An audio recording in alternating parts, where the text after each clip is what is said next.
Hey there folks, this is GreenXI welcoming you right back to Let's Play Umineko. This is episode 101. In the last episode, we had the rest of the trials, like 4 more trials of love.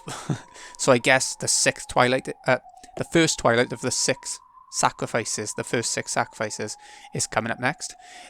An interesting fact about this arc so far, most episodes have been 40 to 45 minutes, like it's been pretty consistent. So I'm fully expecting a really long episode to come up soon, and the first Twilight's coming, which could be today. Like, you'll already know just looking at the video length, but I have no idea. So let's see which character's going to find them, or how is it going to work, I don't know.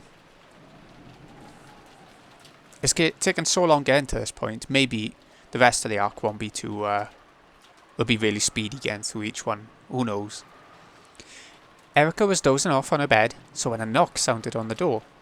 It took some time before she noticed. She looked at the clock and saw that not much time had passed since she had lain down. Yes, who is it? I hope you have a good reason for knocking on the detective's door at an hour like this. That's right. I have one thing to say before we begin this game. Oh, that detective proclamation thing. Do as you wish. No, I mean the opposite. I say we raise the stakes. Raise the stakes? What's this? Now that sounds interesting. What do you mean? It's simple. Battler got a shot off at this in the last game. So if Erika does the same in this game, we're only even. Wasn't the last game a tie? We failed to win a game that should have been a shoo-in, right? If that isn't a loss, I don't know what is. Right, Erika? Yes, my master. If I hadn't failed so miserably, we would have won that game easily. Oh, I get it. So this time, you'll intentionally fight at a disadvantage by not making a detective proclamation, and win despite that.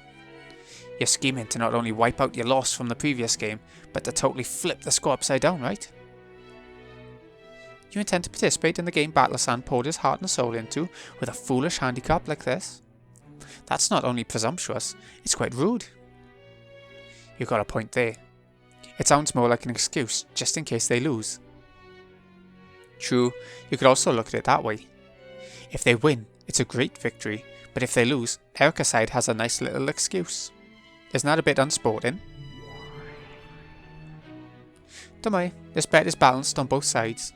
If this game is won by a human without the detective proclamation, it'll be impossible for Battler and the others to pick up the pieces of the illusion of the witch. But on the other hand, if Erika loses, that detective trash will be sent into the depths of oblivion, along with the worst possible fragment. See? That's balanced, isn't it? An ultimate victory with a mere human, not a Superman detective, destroying the illusion of the witch. She's putting her own destruction on the line to make that bet. I've gotten bored with these sluggish repeating games that you and the former Beto made. So we're raising the stakes and settling it all at once. Well, that's true. If Battler... bold... makes it through this game, it'll mean the Battler has won Beto's game, and the game will end. And in a sense, it's a showdown you can't escape, right? I see your position. You okay with that, Erika? Yes, of course. In order to regain my master's trust in me, which was lost by my previous defeat, I will risk even my own destruction. Is that of your own will? What's wrong, Erika? Answer him, okay? Obviously, this is my own will. I certainly will not lose. Even without the detective proclamation, I will defeat you no matter what. Battler-san. Sure, that's fine. If that's what you want, I'll accept that challenge. Thank you very much. I'll make sure you regret it. After all, when Battler played for the human side, he never had anything as convenient as the detective's authority. All he was allowed to do was use the blue truth and demand that Beto repeat things he said. Exactly. In a way, the last game was unfair. We failed to win despite that, which is why it was no different from a loss. Do what you want. If you feel like making a detective proclamation, do it whenever you like. I understand that you're holding it in reserve at the moment. As if I'd use such a thing. Against an opponent like you. Then get started, you two. I'm already starting to get bored. Leave it to me, my master. I will destroy the illusion of the witch for you without fail. We getting started. George and Jessica had been the ones knocking on Erika's door. They were asking whether Battler and Maria had come to this room. Of course, they hadn't. A good while ago, they went downstairs, saying they wanted to get something to drink. We thought they might have come to your room. Of course not. Why would they? You sure they didn't go to the mansion? We called the servant room and dining hall of the mansion, but no one picked up.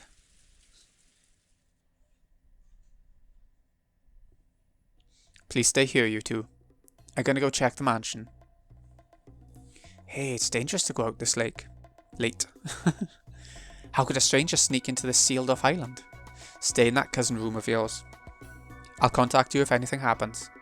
Also, tell the servants in the guest house servant room not to leave the building. Bye. Wait a second, Erika-san. She's a strange kid. After speaking her mind and not listening to anything else, Erika had dashed down the stairs and rushed outside. The first Twilight usually starts in the morning, but it looks like we got an early fight this time. No crime has occurred in the guest house, so that means the stage of the tragedy is in the mansion. Though she had an umbrella up, Erika got drenched as she sprinted. She brashly licked the raindrops that dripped down her face. Erika was at her most energetic.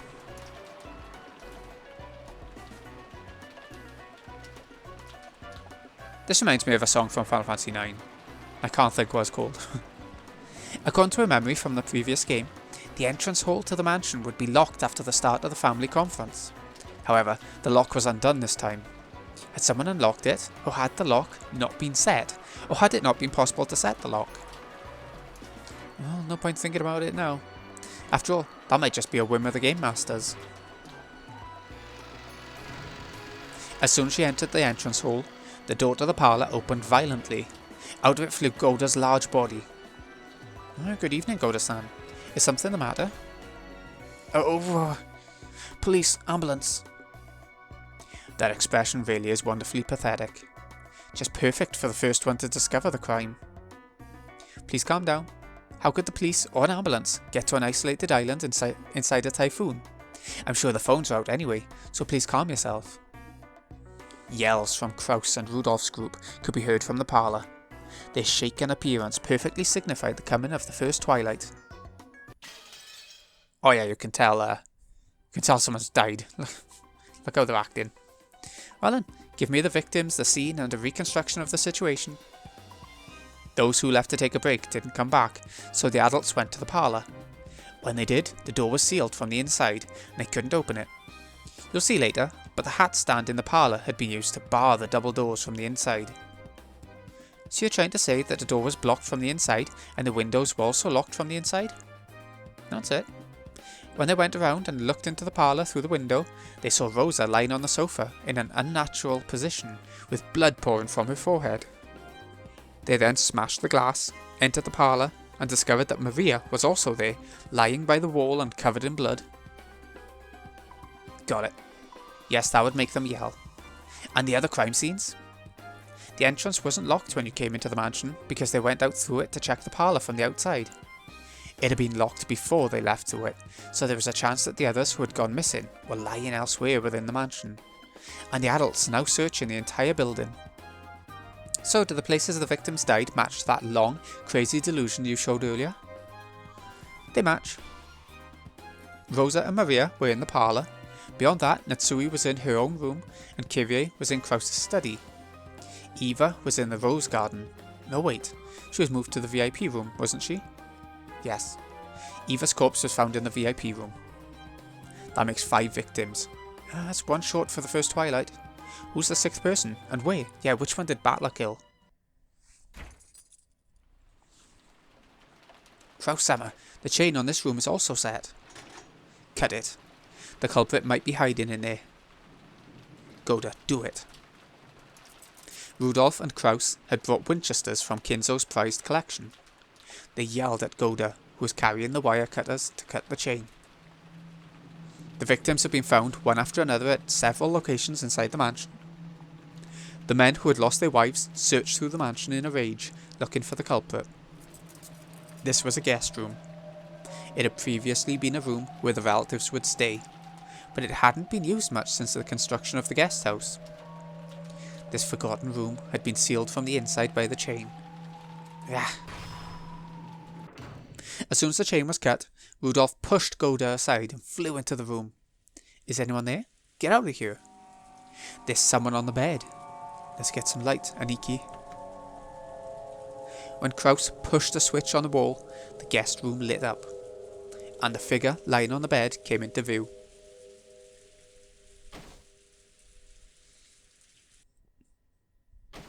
Battler! Damn it, what are you doing in a place like this?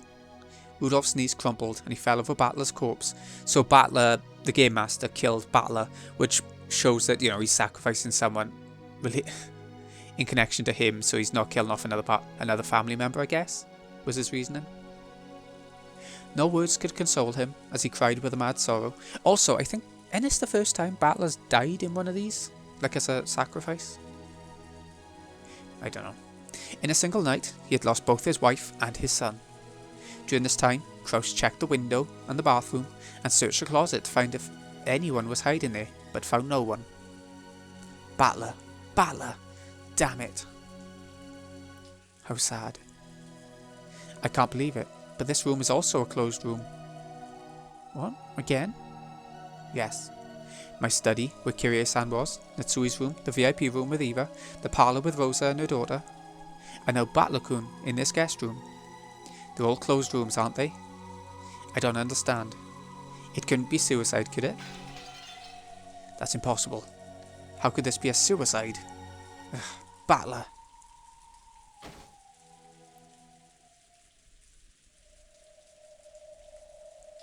Oh, it's a surprise.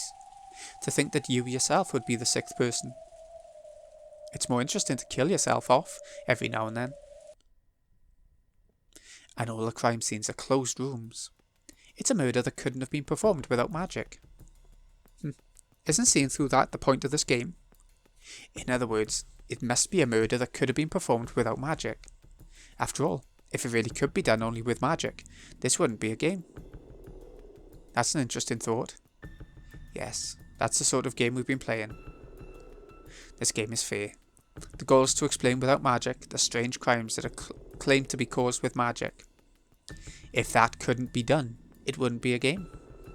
In other words, as Erika had said, there must be murders that could have been performed without magic. To turn it around, the witch side had a certain responsibility. They had to make a crime that could be reproduced with tricks and not magic. Unless the human side could see through to those tricks, the witch side could use all kinds of magic and illusions. In other words, in order to carry out a closed room murder with magic, it was necessary to create a crime that would be possible by human hands.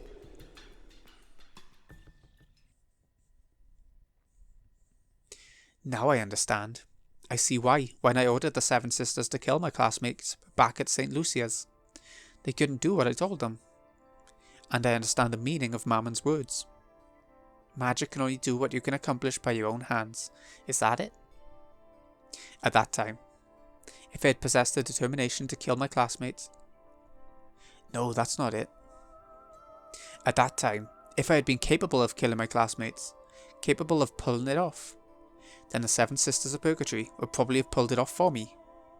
They could only accomplish what I could do myself. That's not it either. They could take what I had accomplished and turn it into magic.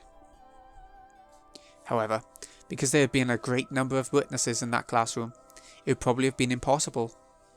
It would have been burned by that anti-magic toxin Maria Oni-chan and the others always talk about. However, if I had called those classmates out somewhere without witnesses, and if I had succeeded in murder, at that point, the Seven Sisters of Purgatory would be capable of carrying out a magical murder. Even with magic, witches cannot do things that they cannot accomplish by themselves. They can only adorn the things they're capable of doing with magic. Interesting. and that's because those who accomplish something without using magic later claim that magic was used and call themselves witches. This Erika person has understood that since the beginning. That's why she will never surrender to witches. She is confident that it must be explainable with tricks. The old battler was toyed with so frequently because he did not possess that conviction. Once you see through that rule, the witch loses any chance at victory. That's why they have to make their opponents surrender before they see the truth of that rule. The longer the match is drawn out, and the more hints are given, the greater the witch's overwhelming disadvantage becomes. Once again, this reasoning keeps spinning around in circles. Why did Beto let this game get drawn out until she lost?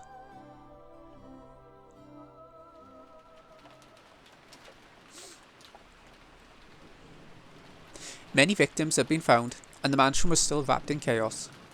Hideyoshi's group seemed to have gone to the guest house, worrying about the safety of the kids there. Kraus and Rudolph's group was in the hall, talking about what should be done next. During a short gap in the chaos, Erika dashed all about the mansion. She was checking the crime scenes.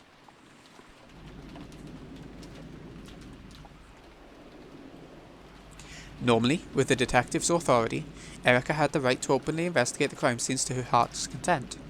However, this time, she hadn't yet made use of that authority. She was a guest and an outsider, so there was little to no chance that she would be allowed to investigate. So she was forced to quickly check all the crime scenes now, while she could still run about as she pleased. In the servant room, there had been a clear folder containing a sketch of the mansion's interior. Because she had borrowed that, she knew the locations of all the rooms. Erika skillfully made her way through the mansion, dashing into each crime scene in turn.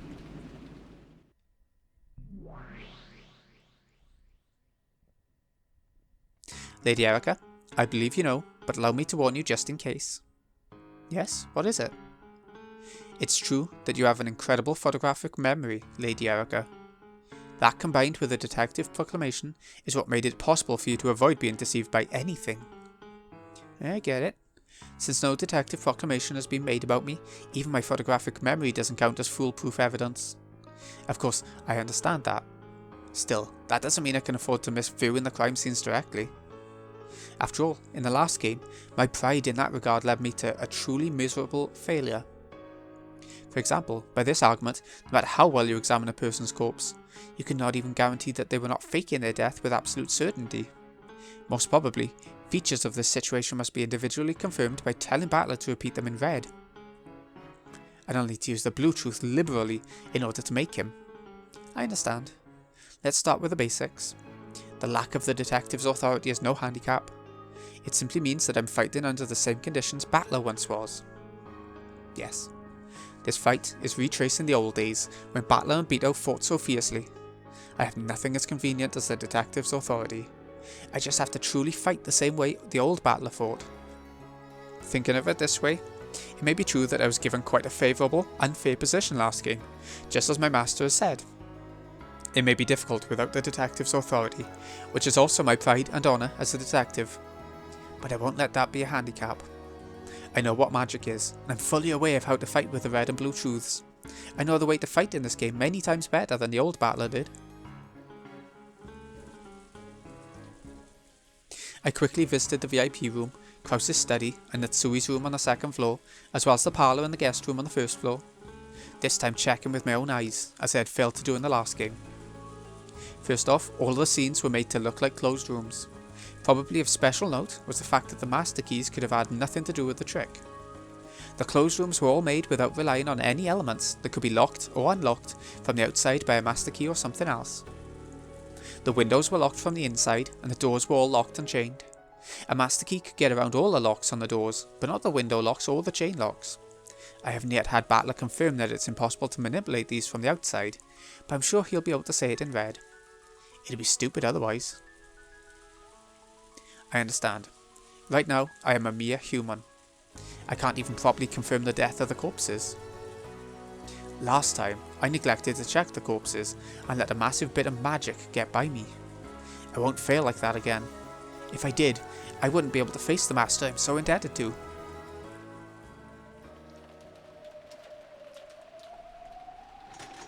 We have checked all the scenes and finished gathering information. Here's our report. Go ahead. First, all the rooms were closed rooms formed by the window locks and chain locks and the like, so that interference from the outside would be difficult. The only exception is the parlour, where Rosa and Maria lay dead. Please allow me to speak. Let it be known that the door was barred with a hat stand. It's thought to be substantially the same as a chain lock, and that it can only be set from the inside. It's probably their goal to construct closed rooms where explorations using master keys are made completely ineffective. The parlour has no chain lock due to its very nature, so it's natural that something else would be used in a changed place. In that case, the interesting question becomes why one of the other rooms with chain locks wasn't chosen to be a closed room. There are several guest rooms other than the one Battler lay dead in, all with similar layouts, correct? Yeah, that's correct. In that case, even though it should have been more beautiful to throw them in there, so that everyone would be inside a chain-locked, closed room, they did not. That hat-stamp door bar in the parlour seems very suspicious. I should probably pursue this when demanding red truths. Also, we have corpses, but are they the same absolute deaths with their necks sliced open like in the last game, which could be confirmed even without the detective's authority? Of course, she had checked all the corpses and all the crime scenes this time. However, without the detective's authority, she had no guarantee that she would be able to see through any faked deaths with certainty. The old battler had also started fighting by doubting whether the victims were truly dead. It was the same for Erika. Please allow me to speak. Know that there were no corpses that could have been confirmed dead with certainty by physical means. Please allow me to speak. We cannot deny the possibility that any one of these corpses might be a faked death. I doubt Battler will easily confirm their deaths in red even if I tell him to. Sheesh.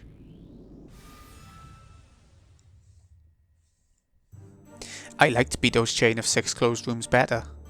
However, these closed rooms are even more complete, considering that master keys don't help you at all. There are 2 general ways of breaking closed rooms the Battler might be after. An illusion of a closed room, or an illusion of a crime. It'll be one of those. I get the first one. That's when something looks like a closed room but it actually isn't, right? What do you mean by an illusion of a crime? An illusion that makes it seem as though a crime has occurred. In other words, are they really dead? That's dumb. If the people inside are alive, handling any kind of closed room is like pissing in a toilet. Still, with this closed room, it's pretty hard to think of any other answer. What about the endless possibilities of manipulating the chain lock from the outside? We don't know if there are secret doors, ways to kill from a distance, chances of suicide, or even whether these are complete closed rooms in the first place. I already know, since I'm looking at Battler's game board from the underside, but these are perfect closed rooms. They can only be constructed from the inside, and there exists no method by which to construct, deconstruct, or interfere with them from the outside. Can you say that in red? That'd be a little too rude to Battler, so no. If you do love me, you must see my words as red truth already, right? Then the closed rooms are perfect. In other words, this is an illusion of a crime. It does seem that way. If so, these are all trick closed rooms. Doesn't this mean that everyone got so pissed at Erika bragging about detectives and stuff that they joined together and set up a fake murder to make fun of her? Oh, is that the right answer? I'm like a super detective. Unfortunately, this isn't a fake. The victims really have been killed. Huh? And you don't mean midnight on the second day, right? No, detective proclamation has been made, but she's very accurate when examining corpses.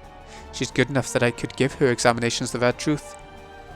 So, does that mean that they were definitely dead when Erika examined their corpses? Yes, that's right. Totally.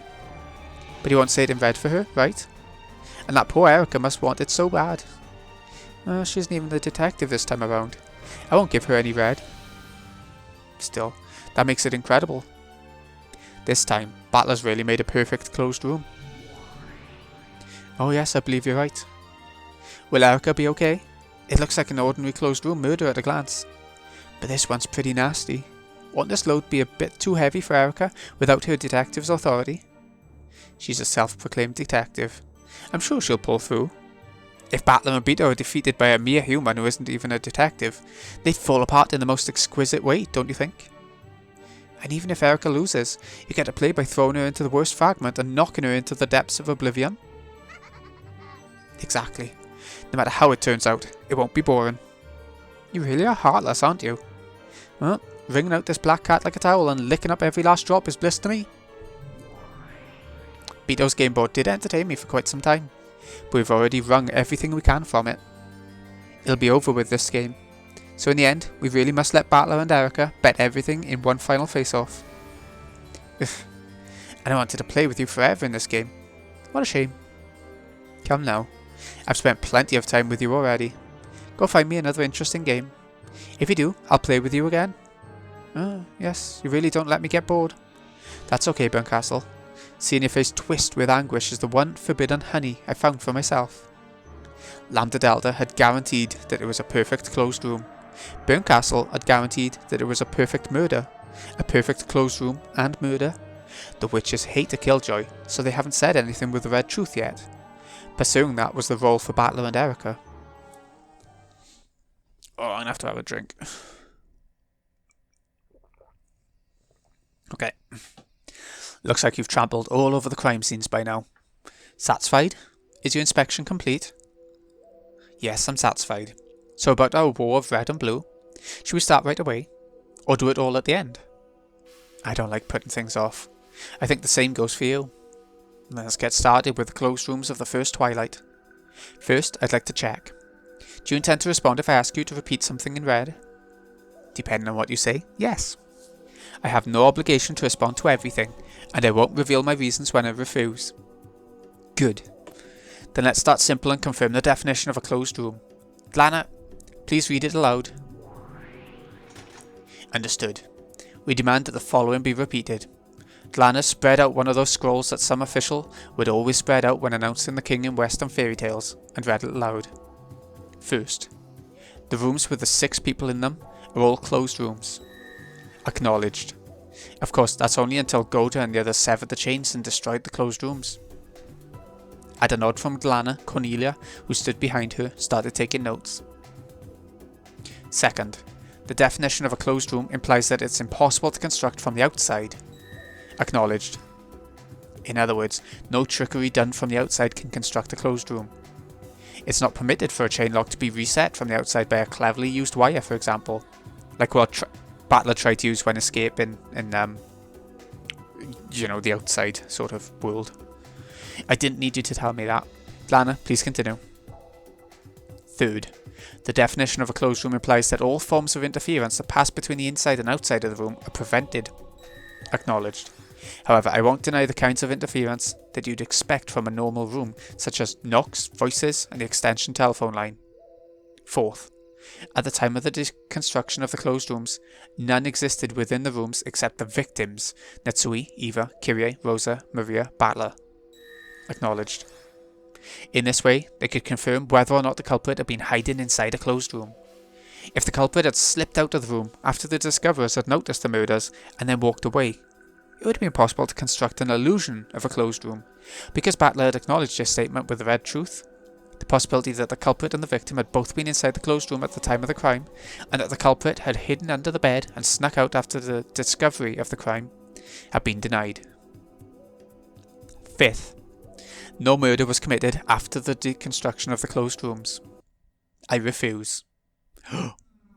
Why? Because the victims really were alive after the closed rooms were destroyed? So Kraus and the others who barged in were the culprits and committed the murders then? In other words, they were post-closed room murders. Is that why you refuse? Not at all.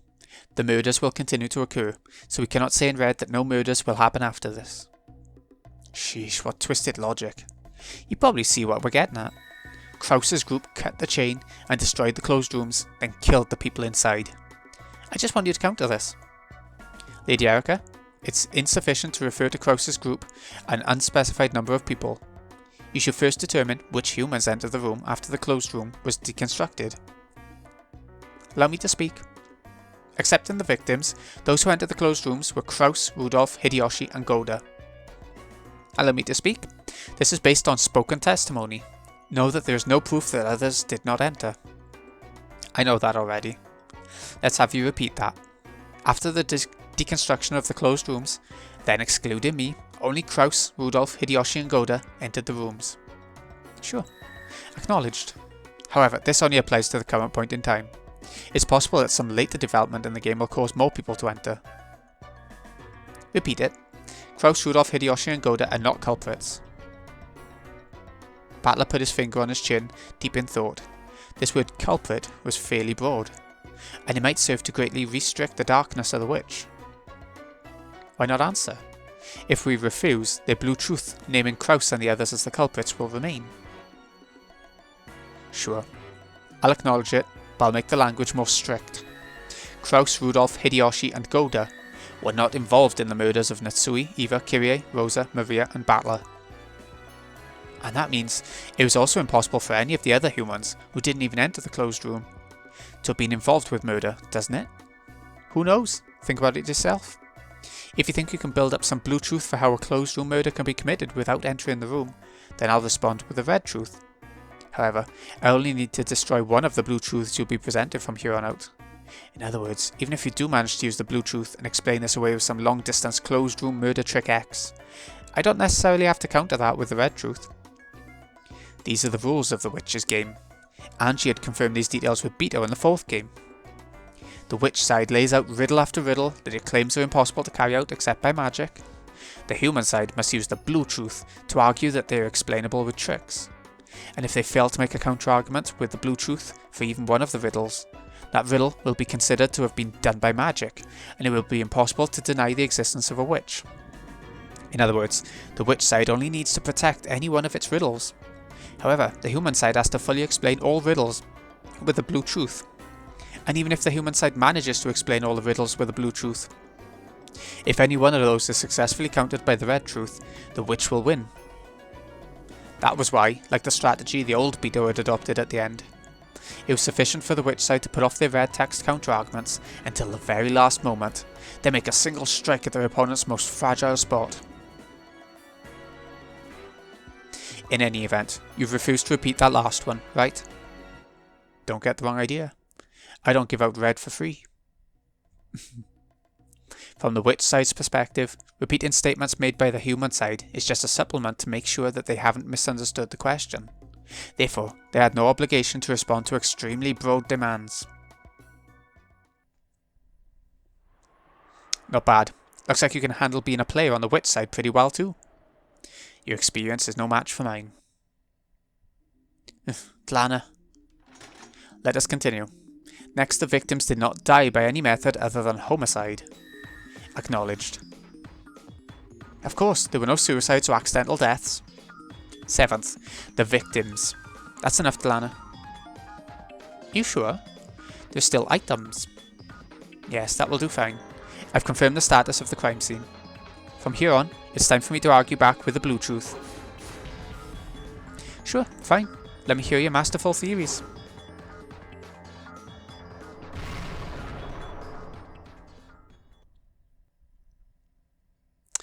Though Battler and Erika were enemies, it looked to Beto as though they were having a little fun doing this.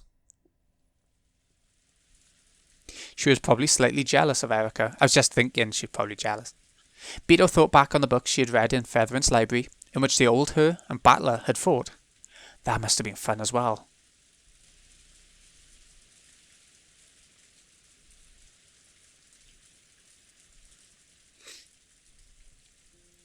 During a short break in the family conference, a horrible, brutal mass murder had occurred. The 6 people killed, excluding Battler, had all been women. The remaining men went mad with rage at this cowardice. They broke down sobbing at the sadness of losing their wives, over and over again. Why were they all women? How cowardly can a person be? What's wrong with us? Here we are, under the same roof, and we're just smoking away, not noticing that members of our own family are getting killed. Damn it! But who and how? They were not unguarded. The chain was set for all of them. Who gives a damn about that? I don't care how they were killed, I just want to know who did it. Hey Genji-san, Goda-san, were the doors and windows to the mansion all locked during the family conference? Yes, there can be no doubt. In accordance with Madam's instructions, everything is always locked at the time of the night patrol. Tonight was a special case, so everything was locked up right after seeing the children off to the guest house. How's that possible? I mean, Battler and Maria-chan were inside the mansion, right? They shouldn't have been able to get in, right? If everything really was locked up properly, that couldn't have happened. Doesn't that prove that the building wasn't completely locked up? Well? He was arguing that Goda's failure to lock up properly might have allowed a stranger to sneak in. At the very least, none of them had known that Battler and Maria had visited the mansion. If those two had come and found everything locked tight, they wouldn't have been able to get inside. If they had rung the doorbell, Goda would probably have heard them from the servant room, but Goda said that nothing of the sort had happened. How they had entered the locked mansion was a complete mystery. This is merely an idea, but, for example, what if Madam or someone happened to be near the entrance, noticed Battler-sama and Maria-sama knocking on the door or ringing the bell, and let them in? That couldn't have happened.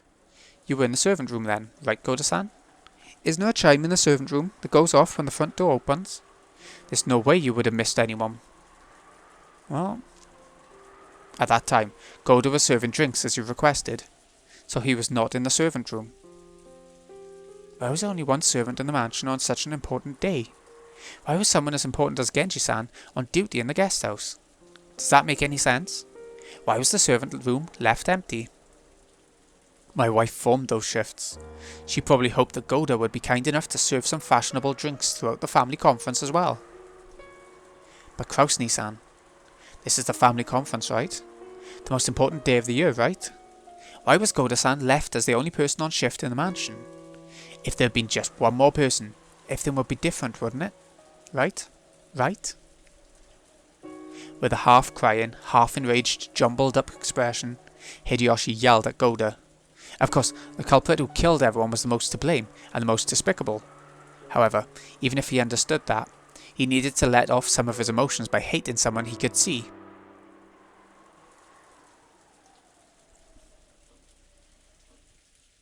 I am fully aware of how everyone feels. However, please calm down. Either Goda-san wasn't thorough when locking up, or someone let Battler-san and Maria-san in after they came back from the guest house, and then forgot to lock up afterwards. However, that doesn't necessarily have anything to do with how the culprit snuck it in. After all, the mansion's massive. They might have come in much earlier and hid until late at night for all we know. I can understand that you might want to suspect certain people, but please calm down. Our guest is right.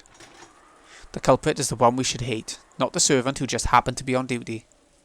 At any rate, let's calm down. I feel as terrible as the rest of you. However, we must take the initiative now and regain our composure. Aniki.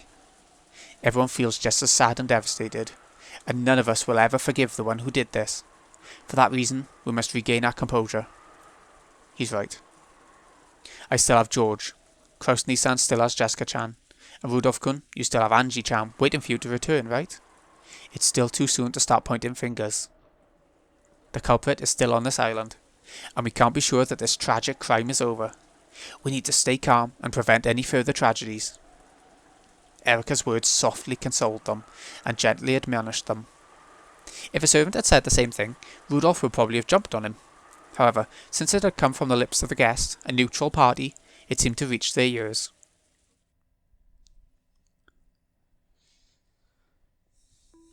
Let's stay cool. We have 3 grown men with us, and guns as well. Judging by the pattern of the murders, the chances of the culprit having a gun are low.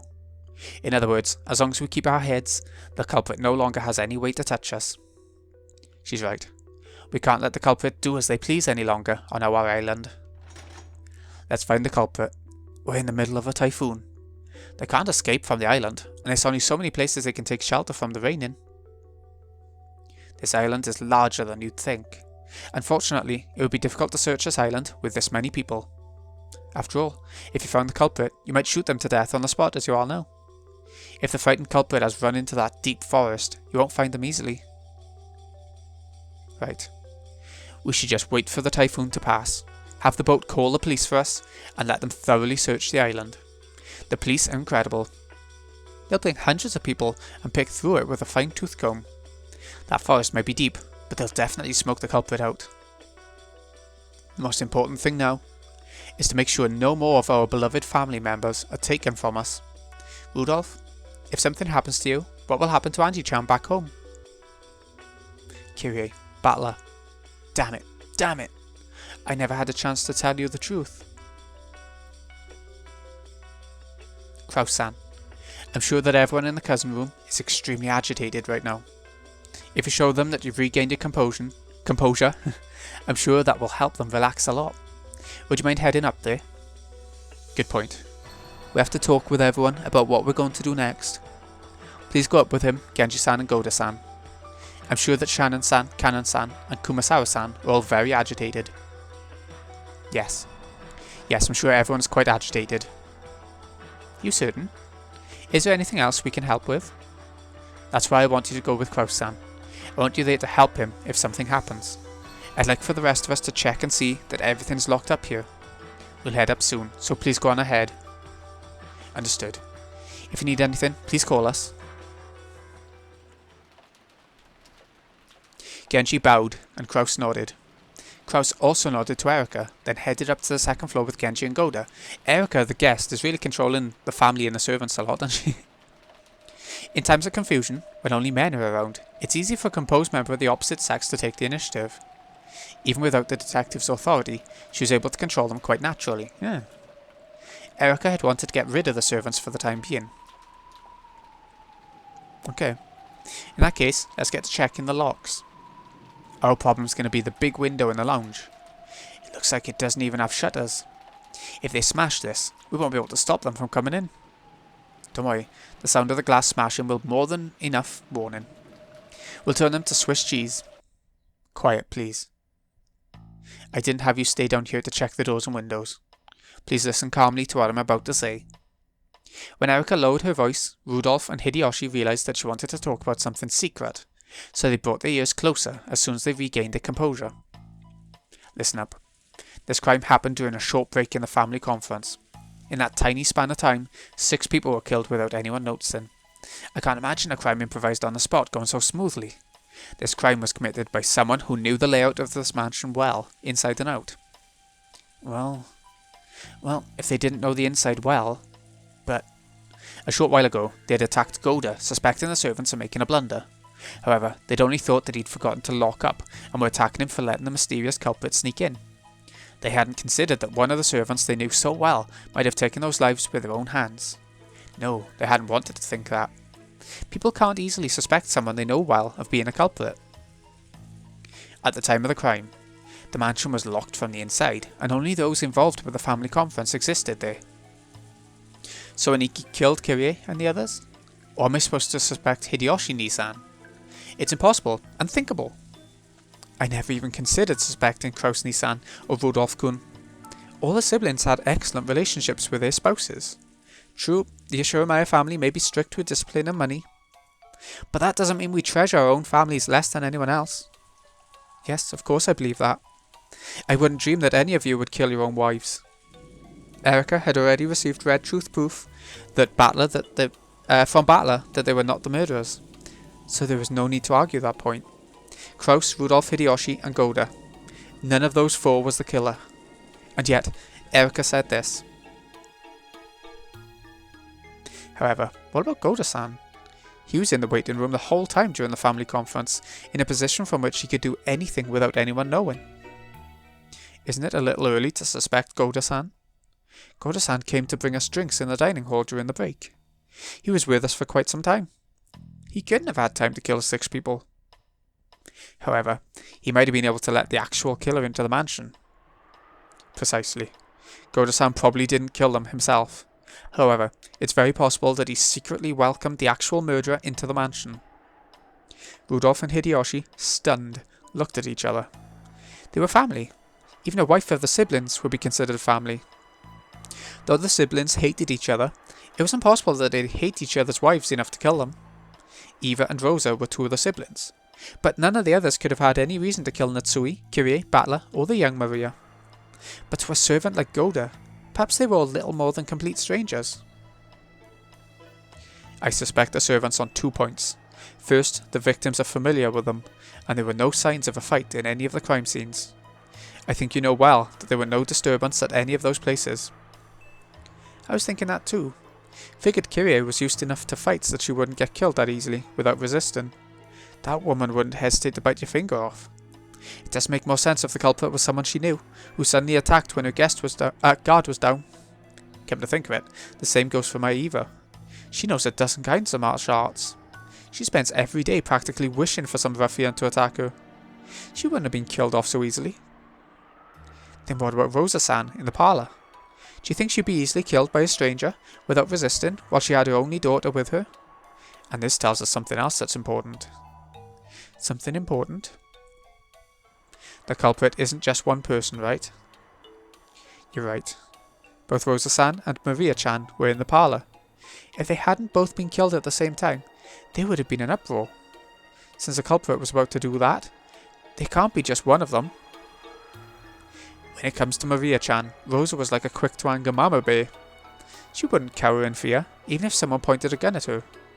I see, so it had to be someone who wouldn't rouse Rosa's suspicion until the last second. Now we see that the idea of an unknown outsider sneaking onto the island is actually the less realistic option. The culprit is someone familiar with this island.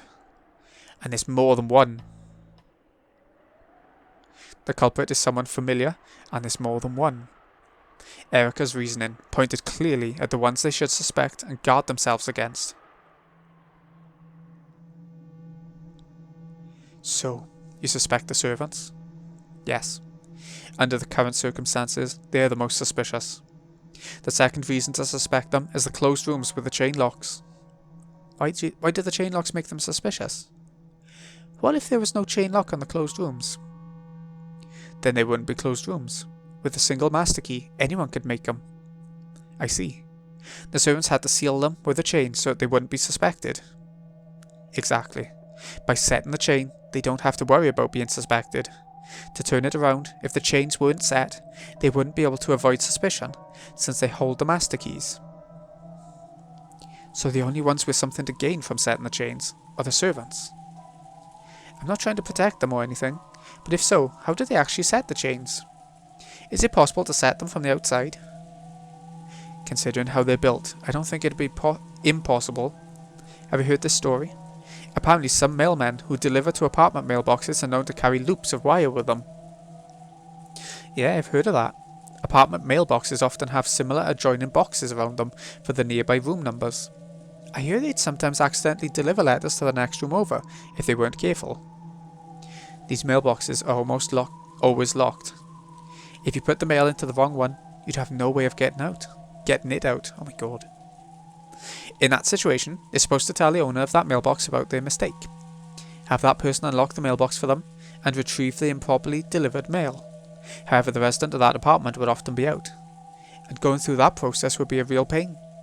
Because of that, some mailmen would make a little tool out of wire with a loop at the end, and use that to fish the mistakenly placed postcard out through the crack of the mailbox. I've heard something similar from a friend of mine at a building management company. It seems they'd sometimes get drunks who locked themselves in the bathroom and fell asleep. So to get them out of there, they'd stick a thin metal tool through the crack in the door and undo the latch. Exactly. All industries have little tools that can easily open things that normally can't be opened. It wouldn't be particularly surprising if the servants of a mansion had something of the sort. Good point. Once you figured out the knack of it, you probably could set the chain from the outside by using a wire. Yeah, we can't be sure that it's impossible. True, physically speaking.